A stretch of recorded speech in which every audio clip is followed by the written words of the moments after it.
Good morning, Grinders. Welcome to the DFS pregame show here on RotoGrinders. I'm Jordan Cooper, a.k.a. BlenderEd, Blender HD, if you want to follow me on Twitter.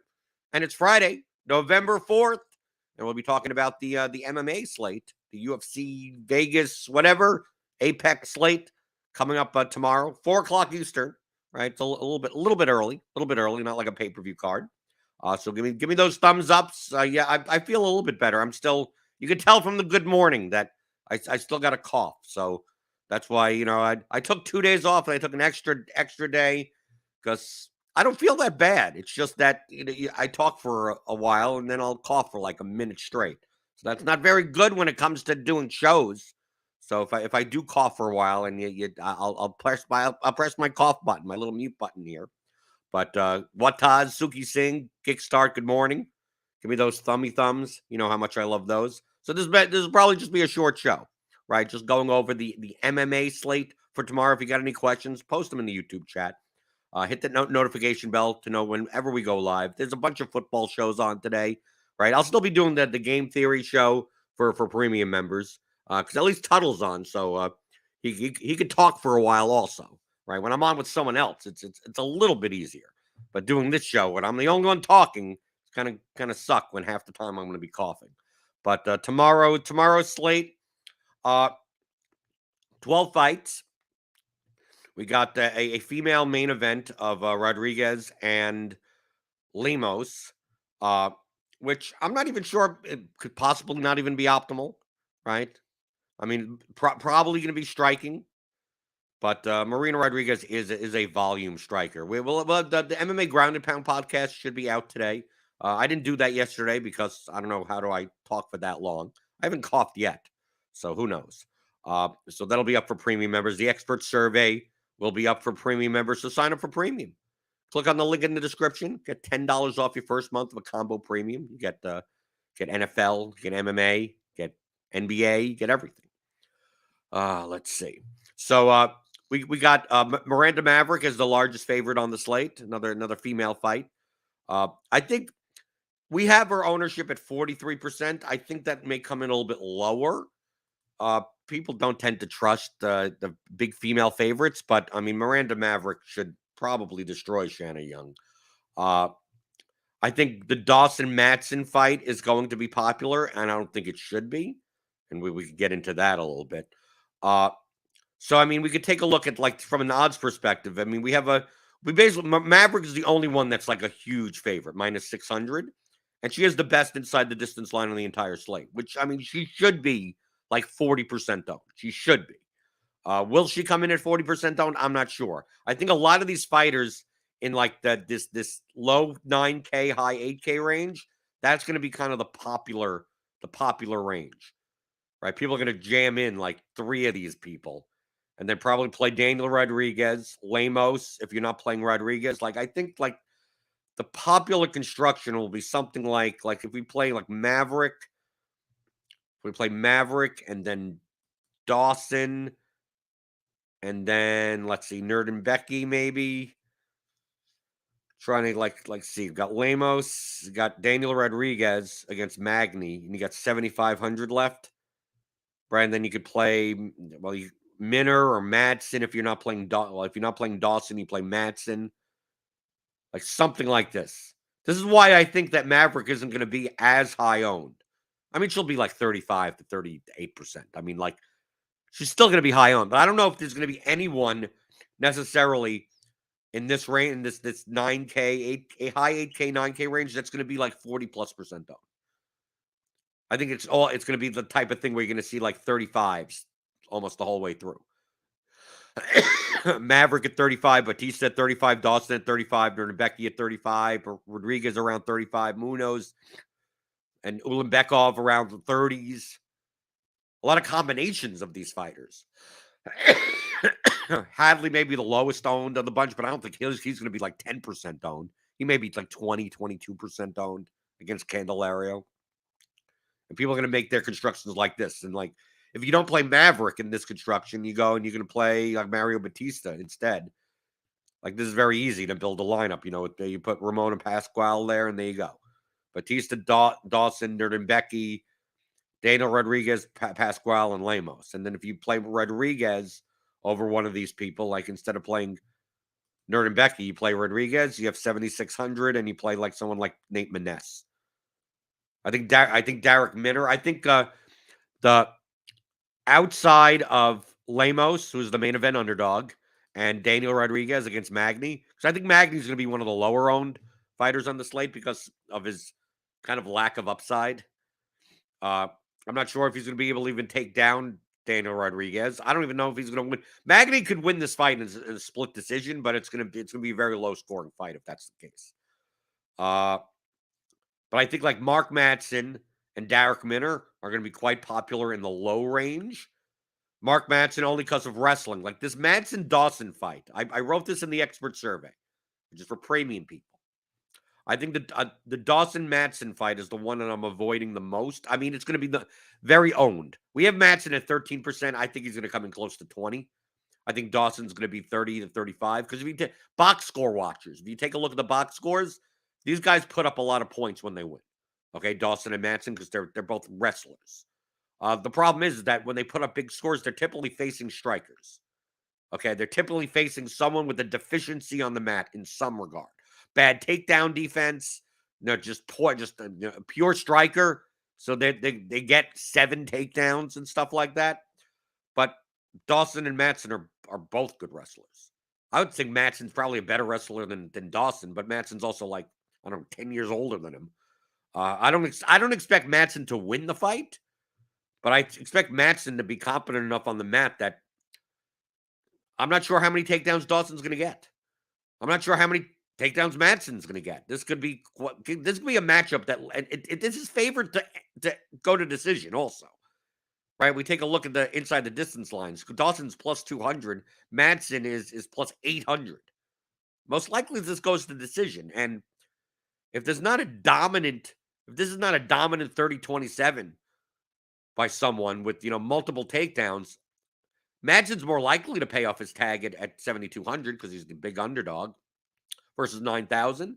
But I think people will play Dawson going, takedown city, 6 takedowns, 12 minutes of control time. But I'm not sure if that's going to happen against Mark Madsen. I think this fight ends up being a dud more often than the ownership would suggest. For Dawson to be around, I have him at like 34% owned and Madsen at 22% owned.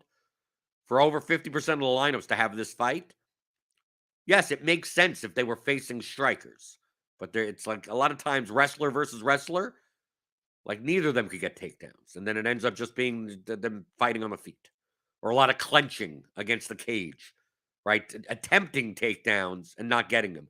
Or getting a takedown and the other guy just gets right up or reverses or something like that. So that's why I'm going to be lower. I'm only playing 6 lineups tomorrow. As I'm playing more of the small field stuff.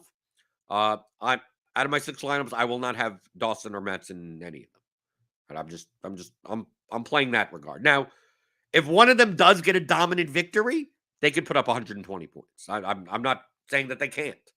I'm just not sure if it's going to be a dominant victory by either of them, or if any of them are going to get a submission. Then the other fight to that looking at is Shailen Nurdenbecky versus Derek Minner. I think Minner is going to be quite popular. Completely boom or bust. Okay? Derek Minner pretty much only has one path. He's plus 300 to win inside the distance, which is a good number for a $7,300 fighter. But he wins one way, and that's with the guillotine. That's pretty much, he's not much of a striker. He's not much of a wrestler. He pretty much, you try to take him down, and he goes for a gilly. And if he doesn't get it, he's dead, pretty much, right? He'll just sit on his back and try to get some type of submission or something. But Nurdenbecky, he could have 6 takedowns. He could have 12 minutes of control time. So I view Nurdenbecky like if people are gonna, I like playing the favorites against the popular underdogs. So I think people are going to play Minner, which I think is fine. Dude, first round submission, Minner 105 points, like totally well within the range of outcomes. Absolutely. I get it. I get why Minner is going to be popular. But if Minner cannot get that round 1 submission or early round 2 submission, probably gets destroyed, which means Nuremberg at 8,900 could end up being the highest scoring fighter on the entire slate. Another fight that I'm looking at, I'm saying a lot of this because I wasn't on the MMA Ground and Pound podcast yesterday. I put in the expert survey, my top GPP play on the entire slate is Mario Batista. He's going to be popular. He has a plus 160 inside the distance line. Okay. Probably going to be around 30, mid 30s in ownership. Probably not as owned as Dawson. Probably not as owned as Rodriguez. Probably not as owned as Maverick. He's going to be in the 30s. He'll still be owned. He'll still be there. But I think the variance of this fight is much higher because Benito Lopez has not fought in 3.5 years. Okay. And before that, he didn't fight for a year and a half. Okay. So, like, this guy, since 2017, has only had 2 UFC fights. Now, he's not old, right? He's 28. But guy coming off a 3.5 year layoff, that's typically not good, right? Typically you want to fight a little bit more to get a little bit more, cage ready, I guess.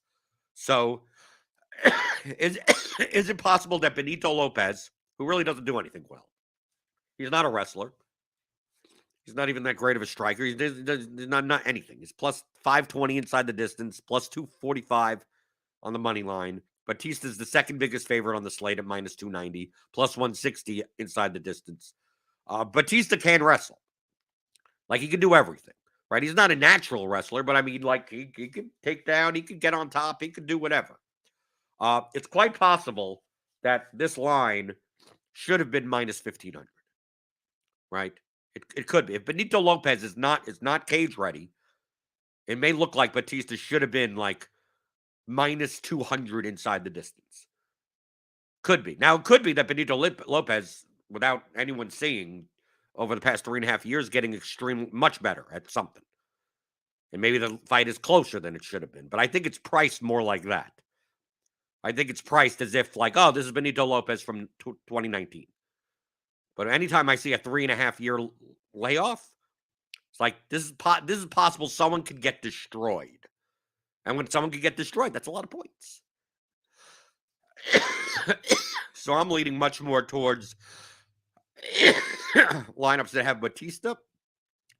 And I would like to get Maverick in those lineups also. Because, like I said, I think many people will not play Maverick because, I don't know, sexism, I guess. Right? But we see time and time again that some that maybe not this fight, but a lot of female matchups that are lined this wide really shouldn't be that wide. But Miranda Maverick is going to have such a physical advantage over Shanna Young. She's beaten her already in Invictus. So it's like this match has already happened. And Maverick has only gotten better, and Shanna Young really hasn't at all. And she beat Gina Mazzani, which doesn't say much, okay? I think that's her only win in the UFC, maybe? I don't know. Something like that. So I'll be trying to fit in lineups that are like, if I could get Maverick, Batista, and Shailin and fade the main event or play Lemos instead. Like, I'll be trying to make lineups that are look more like this. I mean, this is an own lineup. Look how many fighters are in here that are like this. But in these types of lineups, I want to play a guy. I want to play like Candelario, someone against a 9K fighter, right? I want to play like Sherman or Parisian in the middle. I want to avoid playing Daniel Rodriguez. It doesn't mean I play Magny. But the underdog that I like the most, that outside of like the more popular ones, is Ramona Pascal. Female underdog against a UFC newcomer. Pascal could get killed. I mean, just understand. She basically has no striking defense and just basically barrels forward and tries to take you down. But if she can do that, she could score pretty well. I don't know that much about Tamiris Vidal, but anytime there's a new person, like maybe they're overrated. Like, this line is the way it is because Ramona Pascal against like actual good competition is not good. It's not good at all. But she has the potential of putting up a big score. And then you have 7,500 left. Then you fit someone else in here. Like, a lot of these underdogs I don't like. But that's why it's like, if I'm not going to play Hadley, I'll play Candelario. right? If I'm not going to play, the problem is that Madsen and Minner are both going to be owned, and I don't want to play young. So I may be hanging out a little bit more in the mid range, like a Johnny Munoz, an Tagir Ulanbekov. And Ulanbekov could get like a million takedowns also. Like I don't think he's out of all the Dagestani fighters, I don't necessarily think he's very good. But Nate Maness essentially has no ground game. So if Tagir just takes him down, the fight may be over. So if I could do something like this is why, like, I'd love to play Maverick, and I think she's going to be much less owned because you can't really fit in that many lineups like this. Like if I play Bautista, Nerdenbecky, Ulanbekov, like now 7,800. Now I'm in business. Now I can play Lemos. My average remaining salary is 8,000. I could now I have a lot more leeway to play a lineup like this. Bautista, Nerdenbecky, Ulanbekov, Lemos, Pascal, Sherman. Like something like this. I mean, in large field, I wouldn't do this. Like, look at these ownerships. I mean, this is going to be duped. Small field, this is probably okay. And especially if you leave out the main event. Like, I think the most likely scenario, I don't think I'm going to play much of a Marina Rodriguez because I think there's a good chance that at least two fighters above her score 100, 110, 120, something like that. My expert survey hot take is that a 9K fighter puts up 100 points and fails to make the optimal. I think it's one of those types of slates where Miranda Maverick puts up 110 points and doesn't make the optimal because Bautista has 120, Shailin has 120, right? Marina Rodriguez has 95, and you don't need her. Ulanbekov has 100, right? It's one of those things where one of these fighters up here like, is not a top 6 scorer. It's the 7th highest scorer. We're just, and, or is a top 5 scorer, but you can't fit in everyone. Like, none of the big underdogs coming. Like, Dawson wins and scores 85 points. Right? Hadley wins and scores 90 points. Right? So Maverick puts up 110, Bautista puts up 120, Nurenbecky puts up 120, Ulanbekov puts up 120. It's like, well, okay. Well, if you play Bautista, Nurenbecky, and Ulanbekov, like how do you fit in anyone? Because like the only underdog that wins is like maybe Pascal is the lowest. Like every other favorite wins. So it's like the only way to build these lineups is something like this, right? So you get those three in, and Pascal, Rodriguez, or Fry, or something like that. Like some of these fights are lined pretty closely, right? Especially in the mid range, like the 8,500 level. But based on these odds and the ownership, like I'm much more likely to play the slate as if like barely any underdogs win. Because Daniel Rodriguez is going to be popular. Lemos is going to be popular in the main event. Darrick Minner is going to be popular with first round submission or bust. Madsen is going to get some ownership against Dawson. I think maybe I'm more likely to play Madsen against Dawson if Dawson's going to be popular than play Minner against Shailin, maybe. Or maybe I just play Candelario and hope for the best against Hadley. It's not a very good matchup for him. But Candelario, that first round submission, Candelario is a black belt in jiu-jitsu. I don't think he wins. Right? He's plus 600, not very good, but he's going to be like 18% versus like Minner being 28%. I think their win conditions are fairly similar.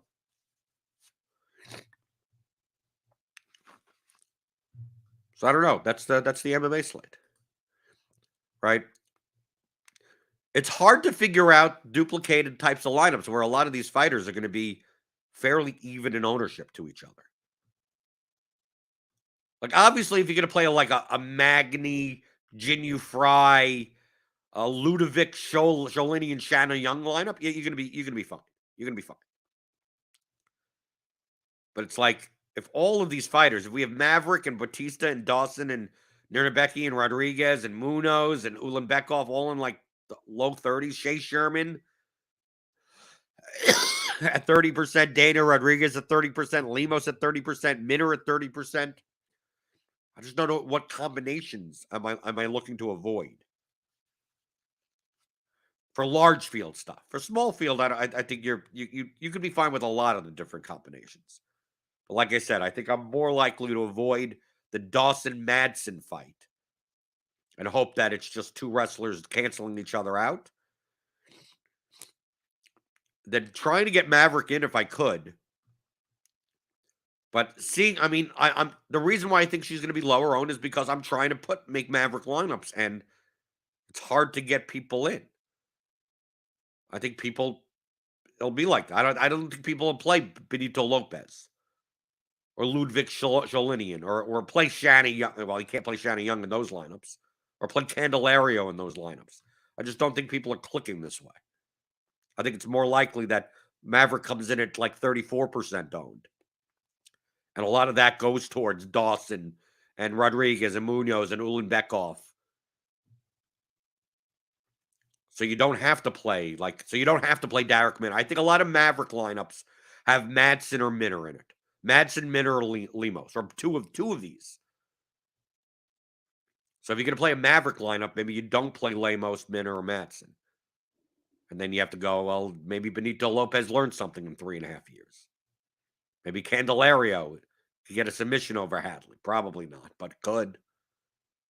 Probably have to do something like that, which doesn't make you feel comfortable. But that's what UFC DFS is. If you're building a lineup that you feel comfortable about, it's probably not a good lineup, right? Not for large field GPPs. Okay. Nice short show going over the MMA slate. You could listen to the Ground and Pound podcast. Mike and Liam, they went over every single fight, broke it down. I'll be listening to it when it comes out, right? So sign up for RotoGrinders Core Combo Premium. You get NFL, you get MMA, you get PGA, you get NBA, you get everything. You get everything. We have tons of content, tons of premium content. You get the NBA projections. The statistical projections I use for Prize Picks. I've been doing well on Prize Picks. For NBA, yesterday, what did I have yesterday? There was only 2 games. I had 4, and I got all 4 of them. I got all 4 of them yesterday. I didn't even check. Right? I Draymond Green over 7.5 points. Jokic under 25.5 points. Looney under 7.5 rebounds. And Bachero over 2.5 turnovers. All 4 of them. And then the day before, let's see, what was the day before? Oh, I had a bunch of those. Okay, that's a day ago. I've been doing well. I've been doing quite well on them, right? I think the day before I went 14-7, which is a good day. And you could just go on Prize Picks. And if you're a premium member, you get the Chrome extension. And you could go right on Prize Picks, and it'll overlay. It's the easiest thing in the world. Like, dude, like once I see, like I don't know if they updated the projections. I mean, let's make sure that you're using current projections. Let's take a look. Just to show you. Value add. Right, okay. There's a 10 a.m. projections. Okay. But if you go on Prize Picks, you go to NBA, like you see here, you get the projection, our RotoGrinder statistical projections overlaid over the people. So I could just scroll down and say, oh, look, RJ Barrett. Maybe you do the under here, right? 19.5 is the line. 17.34 is our projection. Maybe the under there, you just scroll. You go, and any big gaps, Tatum, we have for 3 points higher than this, right? You start looking through, right? Right, you see what you could find. When more comes out throughout the day, you know, check it out anywhere. You go to any category, right? Rebounds, Buddy Hield, 5.5. The line's at 4.5. That doesn't look that bad, right? Right? This is all you did, right? What do you need to know about basketball? Nothing. Nothing. You don't need to know anything. Our projections team comes up with does all the work for you. And you go through and it overlays the statistical projections. And you go, okay, Buddy Hield, over, right? You pair that up with another one that has a big discrepancy, and you make as many pairs. That's what I do. I make as many pairs as I can, right? So I had 4 yesterday. You pair A with B, A with C, A with D, B with C, B with D, C with D. And there you go. Get 6. You pair them all together and yeehaw. $25 each, $50 each, something like that, and make a couple $100. Easy peasy. You don't even have to do it at lineup lock, right? So this is something that I'd be looking at like now throughout the course of the afternoon. Obviously, seeing if there's any injury statuses we have to worry about. Yeah, it's NBA. Look at this. Look at NBA. Look at this questionable. Embiid questionable. Mitchell questionable. Davis questionable. And Edwards, Gobert, Adebayo, Simons, VanVleet, Garland. Like people that actually matter. Right? We're not talking about Matthias Thybulle or Romeo Langford. And then it doesn't matter what these Q tags are because there's going to be someone that's going to be out or out like 4 hours from now that wasn't even on the report. Doesn't matter. Right? But that's NBA. So you can get all of that. You get the Prize Picks extension, combo premium package. Subscribe to RotoGrinders. Click on that link in the description. Get $10 off your first month. Join me in the Discord. I got my own channel, Blender's Game Theory. We'll have another We have another Zoom coaching session coming up on Tuesday. Right? There's no NBA. There's no pretty much no nothing on Tuesday. It's election day. But I'm doing a Zoom coaching call. They're pretty informative. Very good conversations. So join me there. Hit that thumbs up button on your way out the door. Give me those thumbs. Right? I survived. I kind of survived. There were a couple of coughs in there, but I think I survived. I don't know if I would have survived an hour-long show. Like I'm getting to the point where I feel I could maybe not talk that much anymore. But I think I survived. Hopefully, I'll down another bottle of Dayquil over the weekend, and hopefully be back to full strength on Monday. Right? So I'll join you then. Right? Answering your DFS strategy questions, like I always try to do, at least Monday through Friday, 11 o'clock Eastern, on the DFS pregame show on RotoGrinders.com.